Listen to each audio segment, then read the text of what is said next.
This is Bormio, and it's potentially one of the prettiest places that I've ever had the pleasure of riding my bike in.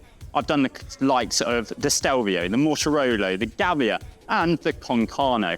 And the only issue is I would love to share that with you, but so far my pictures look a bit like this. If only there was a better way. Well, in this video, I'm going to show you that there might well be. So, come with me. Right, let's see if it follows. This is the latest Hoverair X1 Pro Max, and you can think of it as a pocket-sized flying camera. Now, you might have heard of Hoverair before. I first came across one of their drones a few years ago and was amazed by how easy it was to use and how good it was at not crashing. So what's changed with this new one? Well, firstly, and this is an important bit for us cyclists, it's faster. A lot faster. The latest model can now follow at speeds of up to 42 km per hour and even short bursts of up to 60 km per hour. That's obviously handy if you're riding on the flat, and I even had a go at trying to outrun it on some descents. I think this one is the top section of the Gavia, and this hidden gem is the Monte Mountain. It is safe to say though that if you ride around northern Italy being chased around by a drone, then you can expect plenty of inquisitive cyclists to ask you just how it works or who's controlling it. Well, no one. It follows all by itself. Here's me trying my best to talk through some of the features whilst ticking off the magnificent Concano climb. Yeah, it's got loads of different modes. So it's in follow mode now. I think it's on the high setting, but you can set like how high it is. So yesterday I had it in mid. Like a bird's eye view as well. And yeah, so you can go bird's eye. It can do dolly track as well, so it comes alongside you. So that's really good if I want to show off the bike or something. Yeah.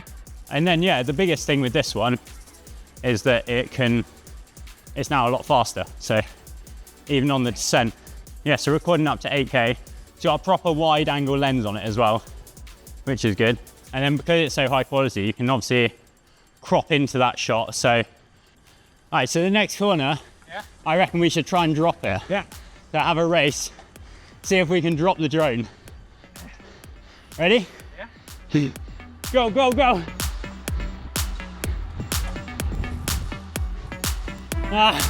It's still there. No. I think there's no chance to. No, not on the uphill. Yes. I think the main thing is the obstacle avoidance. And it's just so easy to set up, like you click one button, it's up in the air and it's following me. I can go past other riders and it follows me around them. It doesn't just fly into the back of them. I've even taken it mountain biking and like through the trees, and it's really good. So I've just popped it into sidetrack, and now as you can see, it's flying alongside me. So you can check out my Higher Bianchi. In full Celeste, of course, very Italian. It's kind of like a little racetrack here. It's also got this dolly track mode, which means that it will fly in front of me, flying backwards, and record me talking to the camera, which is really rather clever. And I don't know how it does that. I wish I was that good at reversing. So yeah, this is obviously really useful if you want to talk to the camera. So let me run you through a few more stats, although I'm running out of road, so I might have to do that back at base. The model that we've been using is the flagship X1 Pro Max, and ours came as part of the cycling bundle. Now this includes the drone itself, which is in this box here, and that's got a battery fitted to it. We'll get onto that in a moment. Also in the box, you get a USB-C to C cable, a carry pouch, protective pouch, and then your info guides and all of that is in there too. But as part of the cycling bundle, you also get 2 additional batteries, a charging hub and power adapter, the beacon for your bars, and that goes on using the supplied mount. So that one just wraps around your bars, or there's this little magnetic adapter mount, so it can go on a GoPro style mount basically. And then you also get a carry bag, which has this sort of clever design. So it zips up in the middle, or you can put it over your top tube if you want to carry your drone like that. It's got a carry strap for when you're not on the bike, And then the last thing in the box is these ND filters, which are basically sunglasses for your camera. So the camera in question, well, that's obviously here. It's on a gimbal.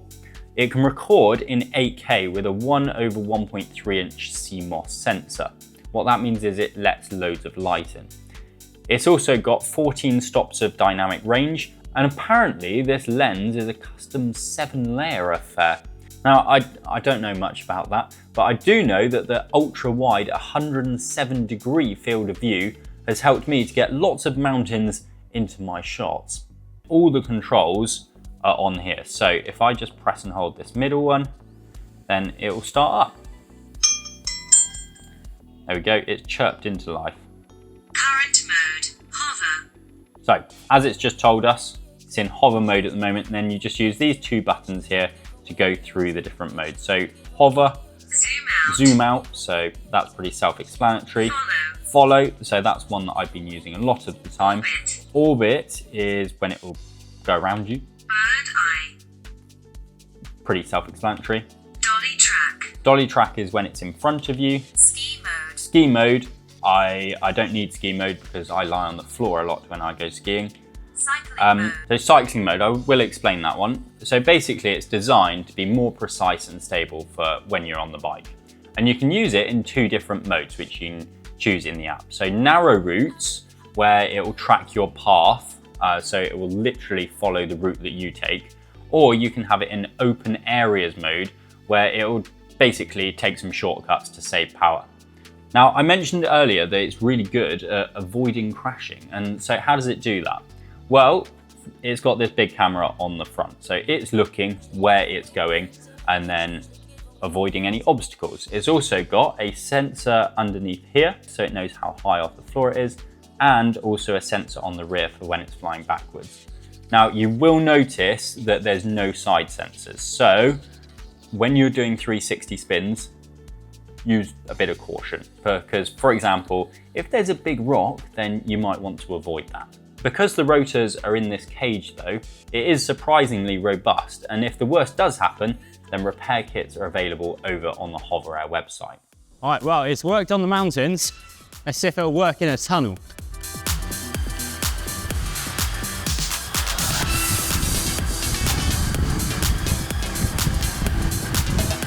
I hope it didn't just catch me cross-chaining then. Cool tunnel. I think the other good thing is I don't have the beacon today on my bars. I do have my phone in my pocket, but I don't need it. You can just use it like Out without the phone as well. Yeah, no signal, you don't need to take anything with you. However, you can go into a lot more detail in the app to fine tune all those settings, choose your aspect ratios, choose how far away you want it to follow you, choose the resolution, the portrait or landscape you can do in the app. And then to actually capture the footage, all you're going to do is hold the drone out in front of you, click the middle button, and then when the light goes red, it's recording straight onto the 64GB internal storage, or you can pop in a micro SD card to expand that until your heart's content. So, how long can you record for? Well, Hoverair says 16 minutes, but let's see how I got on.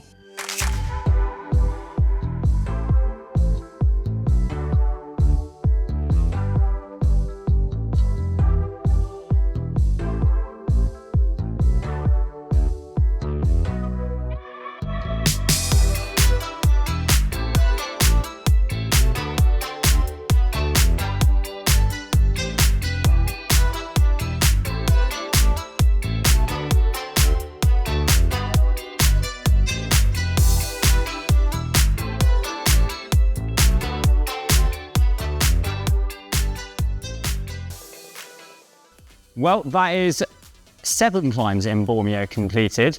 All of them shot on the Hoverair X1 Pro Max. Let me know what you think of this footage down in the comments below.